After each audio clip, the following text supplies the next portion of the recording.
Hello friends. Today I'm going to cover off the more technical side of components, which are a cornerstone feature of October. Take note, this demonstration is aimed towards developers, so if you find yourself getting lost in any of this, don't worry too much. We have some complementary interface tools in the works that will streamline most of this process. Until then, this should be a good way to get a low-level understanding on how all this works. So let's dive right in by starting with the demo theme. Inside this theme, we have a page called Plugin Components, and it displays a to-do list. If we enter some items in the to-do list, they're stored only on the page, so when we refresh, the items are lost. Today we'll be rewriting this component to use the database, so the to-do items are retained instead. First, we need to create our data access layer by doing three things. We'll create a plugin, create a database table to store the to-do items, and then create a model for accessing the table data. This involves creating some new files inside our application. Most of the time you can get away with creating files manually by copying another plugin, or eventually by using a graphical interface with the Builder plugin that we have planned. But today I'm going to save time by using the scaffolding features found in the command line.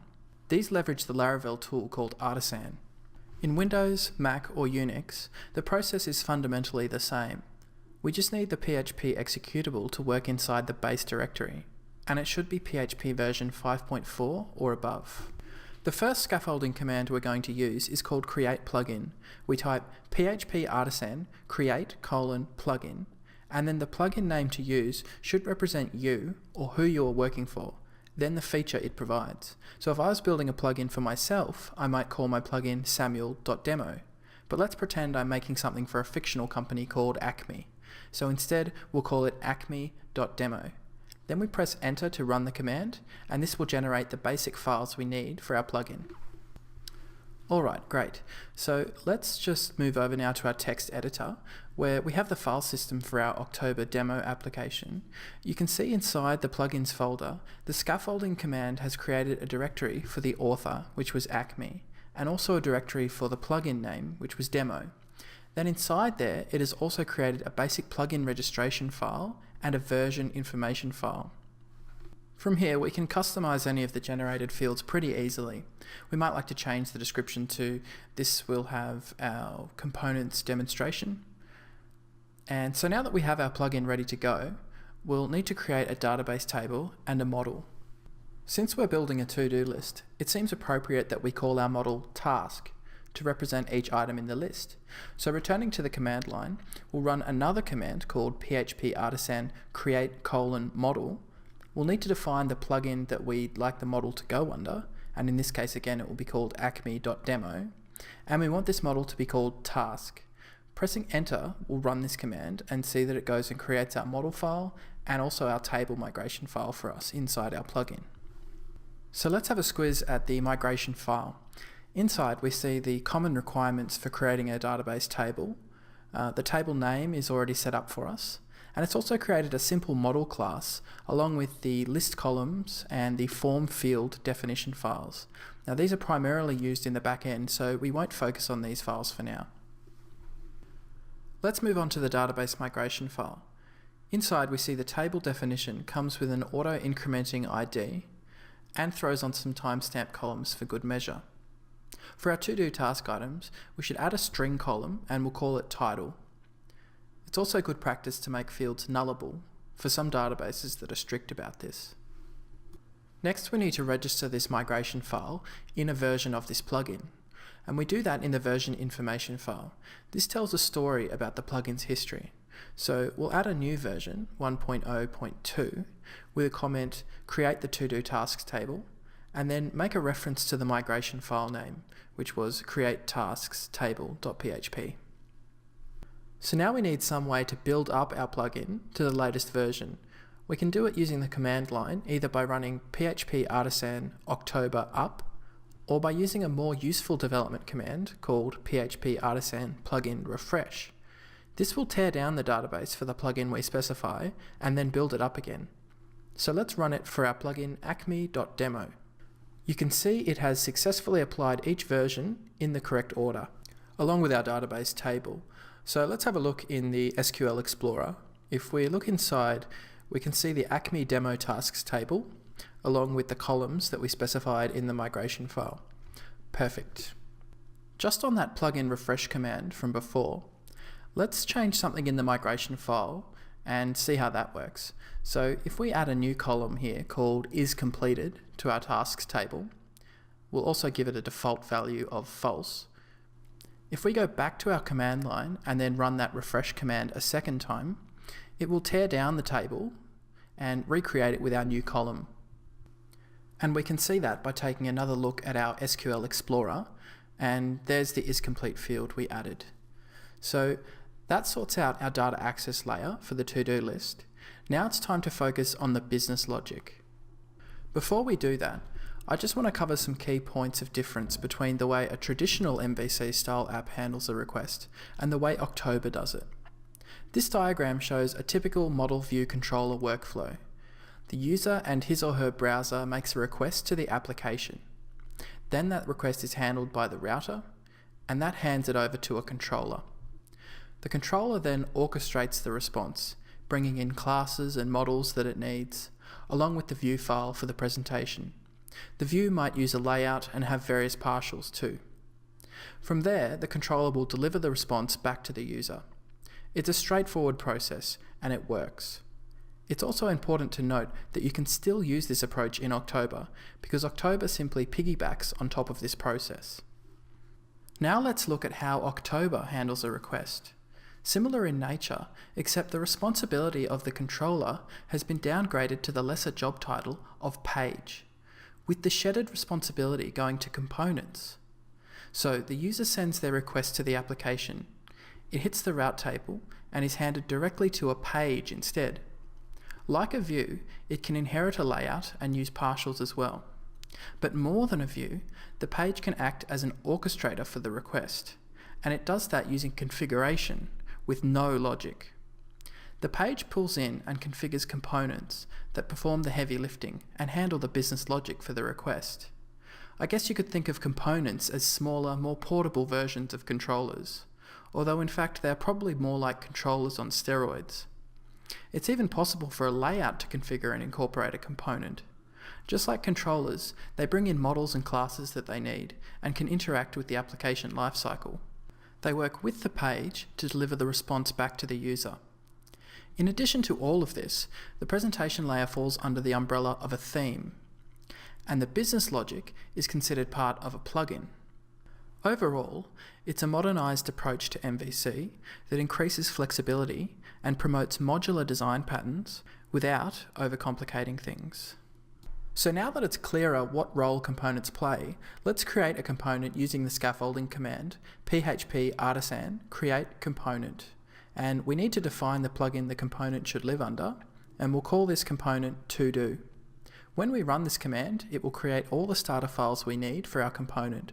So let's go and see what this looks like in our text editor. We don't need these files open anymore, but as you can see, the scaffolding command has created a components directory. Also, it's generated a to-do component class, along with the component view directory, with the partial file containing the default markup for this component.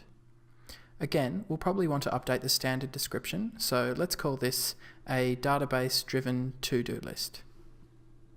By design, the scaffolding command does not modify PHP files, so we need to register our new component in the plugin registration file.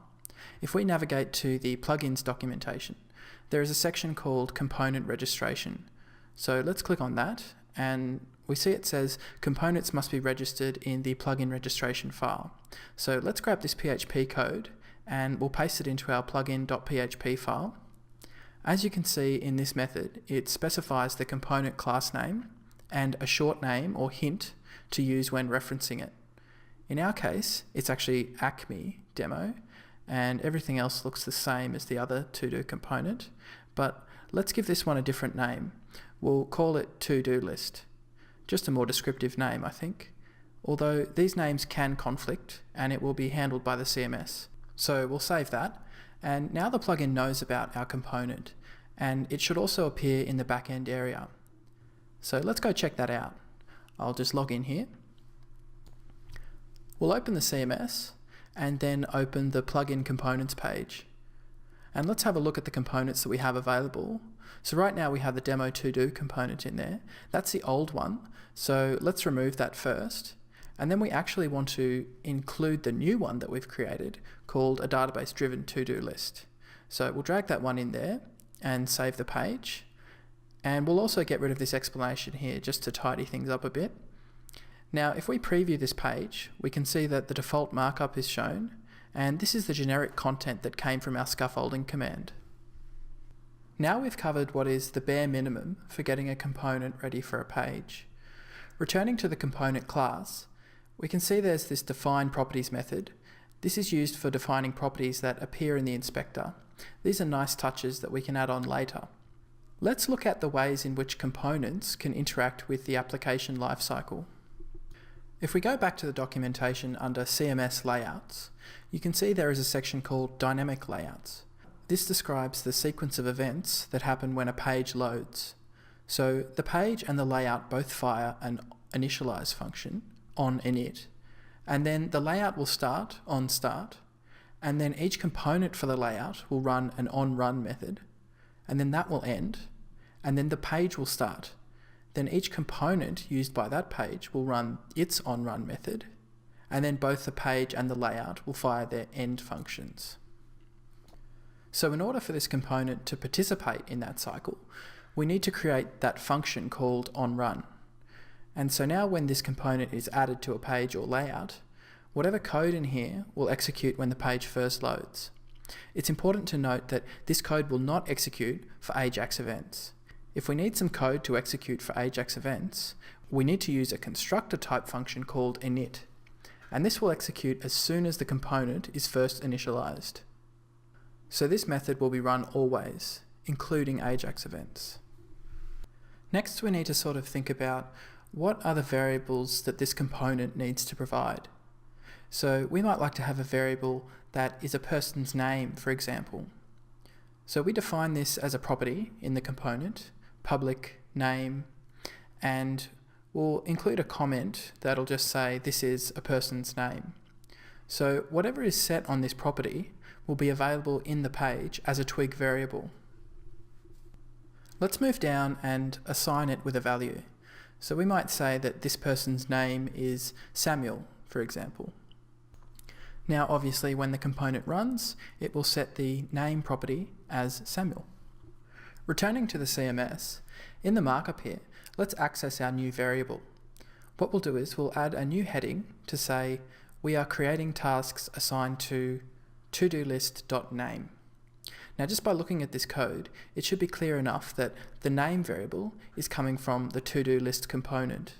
If we changed our component to something else, like foobar for example, we would also have to update the reference to the variable in the markup. But we'll keep things simple and stick with the default alias for now. Now if we save this page and return to our browser, we'll click refresh, and there we can see that our new text is there with the variable coming from the component. And that's considered the strict way of adding a variable to a page. That's because the variable is behind the component, so we have to call to-do-list.name to access the variable. But there's also a relaxed way that we can define our variables, and that's by directly injecting them to the page globally. So we might like to state that this page name is equal to Samuel. So instead of accessing it via to-do list, this becomes available simply as name via the page. And this is considered the relaxed way. Relaxed assumes that the component will be used alone on a single page with no chance of conflicting with another component, whereas strict assumes that the component will be used not only with potentially conflicting components, but also with itself, meaning using the same component twice on a page. So take using this component twice on a page for an example. The name variable here will most likely conflict, but the strict name won't conflict because it will be behind the component alias that we define, whereas the relaxed variable, injected globally, doesn't have the same luxury. In some plugins, you might see that it actually does both, and this covers all bases. But me personally, I prefer the strict method, because in the strict method you can effectively do the same thing by going into your markup and simply saying set name to to-do list.name, and this produces the same result. So if you're planning on distributing your plugin, you should probably use the strict approach at a minimum. But if you're only building a plugin for private use, then relax can be good for keeping a short syntax. So now let's get into the crux of what we're doing here. So what we really want to do is inject a list of tasks into the page for our to-do list. So we'll create another property in the component class called tasks, and we'll give this a description of a collection of tasks, and this should be an array. Just so we have something to work with, we'll use a static data set. Let's list a set of chores. We'll clean the garage, take out the garbage, and unstack the dishwasher. So now we have some meaningful tasks to use when we go to render our to-do list in the markup. Just quickly though, I want to show you a great way to inspect what variables are available on a page beyond the defined components. We'll call this function in Twig called dump, and this will display on the page all the global variables that we have available to use. So let's look at what we've got. Here we can see the standard this variable as defined in the documentation, and we've also got our to-do component here. We can see its description, a database-driven to-do list. So now let's inspect further into the variable and dig a bit deeper. If we pass the variable into the dump function, it will show us the contents inside. So now dump has detected that this is a component and is showing us the available properties and methods.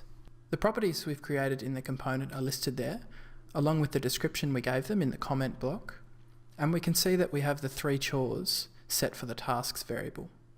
This is a really handy feature to remember to look around the page and see what is available, especially for working with components made by other developers. So now that we know we have an array of tasks inside the to-do list component, we should then iterate through those tasks and display them on the page. First, let's remove this dump function, and then as I mentioned before, let's shorten our syntax by saying set tasks equal to to-do list.tasks, and then loop through each task. So for task in tasks, we might want to display it as a list item. So we'll put the task inside our list item tag and then surround it by an unordered list tag. So to recap, we're locally setting our variable to work with, then we're looping through the array of items and displaying it on the page. Let's save this and have a look. There you go. So you can see that the tasks are now displayed. Nice and simple. Now that we have the code working on the page, it's a good idea to move this markup so it lives inside the component.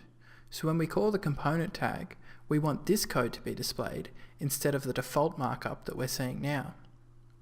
That's the ideal way to use components. So let's copy this markup here to the clipboard, and then we'll open the default markup partial inside our component and paste it in. We'll also remove the default markup here. Now when the component tag is called, this is the markup that it's going to display. So it allows us to bundle the component with some sample markup. The intention for this markup is to provide a usage example. So this should be the absolute bare minimum markup that's required for your component to operate. We don't want too many styles, we don't want too many JavaScript dependencies. It should just be a raw representation of the component's functions. It's generally not intended to be relied upon by the theme, but instead it should be extracted out and customized by the theme. And I'll show you how that's done in just a bit. If you are building a plugin for private reasons, this step probably isn't required. It might be better just to leave this markup to belong inside the theme. One thing you might notice inside the component markup is that we don't actually know what the component alias is. In the previous example, when I renamed it to foobar, this reference will break. The approach for dealing with this is to use the self variable. Self basically refers to the component object, or when used as a string, the component alias set by the page. Now returning to the markup, you can see that we're just calling the component and nothing else. Let's preview the page and have a look. And we have exactly the same markup, except the default markup is now gone because it's been replaced with the markup we were previously using on the page. And that's a powerful concept right there. It means that practically the same markup can be used either inside a component or within a page. So as a distributed component, all the user needs to do is drag it onto the page to immediately see the component in action with the default markup that you've created for it. Now I'm just going to refit this code so it shares the same look and feel as the original to-do component. It initially has a form that we wrap the whole thing in. Then the remaining areas sit inside a panel, so we'll add the panel tags, panel heading, body, etc. We also need to create an input field so we can add additional to-do tasks to our list. We'll put the add button in there as well. And then we need to move down to the unordered list and we need to apply some styles to that. So we'll give that the list group style, and the list item needs the list group item class attached to it. And these are styles that just come with Bootstrap. Finally, we need to add the button that allows us to remove items from the task list. So now we should have a much better looking to-do list for our to-do component. We also might want to move the variable that we've rewritten here to the top of the file. Just like a namespace, it's nice to have the variables that we're using at the top of the file. So let's quickly have a look at that in the browser. So now we have the same look and feel as the original, except now we have a new header saying tasks assigned to Samuel, and we have our pre-populated array here. So the next thing we need to do is tie these results to the database so they're saved every time we refresh the page, and so we can add to the list and also remove tasks from it. So this button here also needs to work. And I guess the best way to start this is to get the add button to work. So when we click on the add button, it should insert a new task into our database. Let's go to this form tag first and add the data request Ajax handler. And we'll call this onAddItem. Just like the component variables, this has a strict approach and a relaxed approach. The relaxed approach will look up the Ajax handler in the page first, then it will cycle through each component used on the page until it finds one with a handler by that name. It's sort of like a seek and destroy method of looking up the Ajax handler. But as is the case with the relaxed approach, it is prone to conflicts. So again, I prefer to use the strict approach, and that is to explicitly define the component alias by calling self and then putting 2 colons as a separator. This method won't perform any lookup because it is supplied here by the code. And just like in the other example, once we've clicked the add button, we want to use some quick jQuery here to clear the input field, and that will give us some feedback to know that the task has been added. Now let's return to our to-do component class to add this Ajax handler called onAddItem. We'll say public function onAddItem, and we'll need some way of getting the task name from the form. We'll do that using a global helper called post. It's sort of the same thing as the PHP request variable. We'll look for a variable in here called task, and I just want to double check that that is the name that we have on our input. And nothing's there, so let's add that too. Now when we click add, it should post to onAddItem and give us a task name. Once we have the task, we want to save it to the model. So let's just clean up some of the comments here to keep things nice and tidy. We also won't be using the init method, so let's remove that. But one thing we do need to do is make a namespace reference to our model. You can see that the task model here, we have a namespace, Acme Demo Models. Since we want to be using this model in our component, we need to reference the namespace. So we'll say use Acme Demo Models task, and now we can reference this model in our code. Now we can go back to our onAddItem method to say create a new task and set the task title to the task name, and then we'll save it. And that's all we need to do for that method because the Ajax framework will take it from there. So now instead of hard coding our set of tasks up here, we might like to instead say from the tasks model, I want to list the title, like so. So now when we go back to our page, we can enter an item and we know it's been submitted because the input has cleared out. But we can confirm it's there by checking the SQL Explorer. Okay, so in our demo tasks table, there's the item for clean the garage. So it has submitted successfully, so we can minimize this. We can also confirm this by simply refreshing the page. And there's clean the garage. Great. So the expectation here though is for the page to update using JavaScript when we click the add button. So what we need to do now is move the result into a partial so we can update it using the Ajax framework. So let's copy the result markup into the clipboard and we'll create a new partial file called tasks, and then we'll paste the result markup inside. Next we need to make a reference to the partial. So we'll call our partial tag and load the partial called tasks. Just like the Ajax handler, partial references also support a strict and a relaxed approach. The name tasks by itself will not work because it will look for the partial inside the theme. But if we put an @ symbol in front of the partial name, the CMS will try to look up the partial by checking all the components attached to the page. The strict method is identical to the handler method. We specify the component alias and use 2 colons. This takes care of showing the tasks when the page first loads. Now we should tell the Ajax framework to update this partial after adding an item. So let's specify data request update, and we want to update the task partial for this component, and that should be injected into the result container. So now the result element on the page will be updated with the tasks partial, and we're good to go. There's just one other thing we need to do, and that's tell the partial about the collection of tasks up here. We do that by passing it in the partial tag down here. We'll say tasks equal tasks, but it might just be easier to say tasks equal self tasks and do away with the reference at the top. We also need to pass the same variable in the onAddItem Ajax handler. That's so the partial has access to the collection in both instances. So we'll just say task lists title, just like we have it above. So let's check this out. The other chore we had was to take out the garbage. So let's enter that. Now when we click add, it's immediately added the extra item for us. And when we refresh the page, both items are still there. And that's because it's now being stored in the database.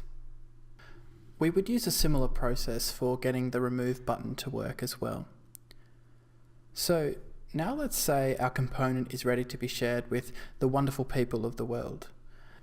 And let's say someone else has started using this component only to find out that it uses Bootstrap for the markup, when their choice of framework is something else like Foundation.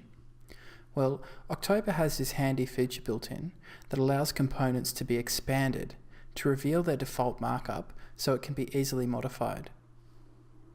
Notice how when we put the cursor on the word component that there's a little fork in the top right that appears. When we take our cursor away, the fork disappears. But when we put it back on, the fork appears again. Now if we click on this fork, it will expand the component to reveal the content inside. Another way to do this is to hold down Control or Command and double click on the component tag. So let's go and customize this. We'll change tasks to jobs, and we might like to have the name in bold. So let's change that. And if we have a look at the page, we can see that the markup has been changed and the component still works. It's a beautiful thing. So that's all we have time for. As you can see, October is easy to learn and the features go deep. We really think that once you get this, building for the web won't be the same again. I want to thank you for spending your time with me today. Goodbye.